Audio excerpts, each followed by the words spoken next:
அருகே கீழ்வேலூரில் பகுஜன் சமாஜ் கட்சி மாநில தலைவர் ஆம்ஸ்ட்ராங் படுகொலையை கண்டித்து சாலை மறியல் போராட்டம் நடைபெற்றது.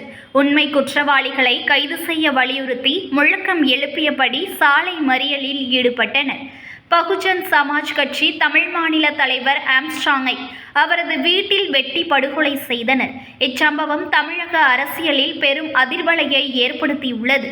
இந்த படுகொலையை கண்டித்து நாகை மாவட்டம் கீழ்வேலூரில் பகுஜன் சமாஜ் கட்சி, விடுதலை சிறுத்தைகள் கட்சி, காங்கிரஸ் கட்சி, தமிழக மக்கள் முன்னேற்ற கழகம், தமிழக வெற்றி கழகம் உள்ளிட்ட கட்சிகளின் சார்பில் கீழ்வேலூர் கடைத்தெருவில் திடீர் சாலை மறியலில் ஈடுபட்டனர்.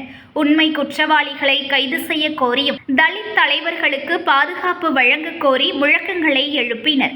சாலை மறியல்களில் ஈடுபட்டவர்களை போலீசார் அப்புறப்படுத்தியதால் சாலை மறியலில் ஈடுபட்டவர்களுக்கும் போலீசாருக்கும் வாக்குவாதம் ஏற்பட்டது.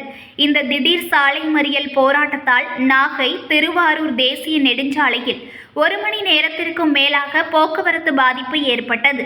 தொடர்ந்து ஆம்ஸ்ட்ராங் உருவப்படத்திற்கு மாலை அணிவித்து மரியாதை செலுத்தினர்.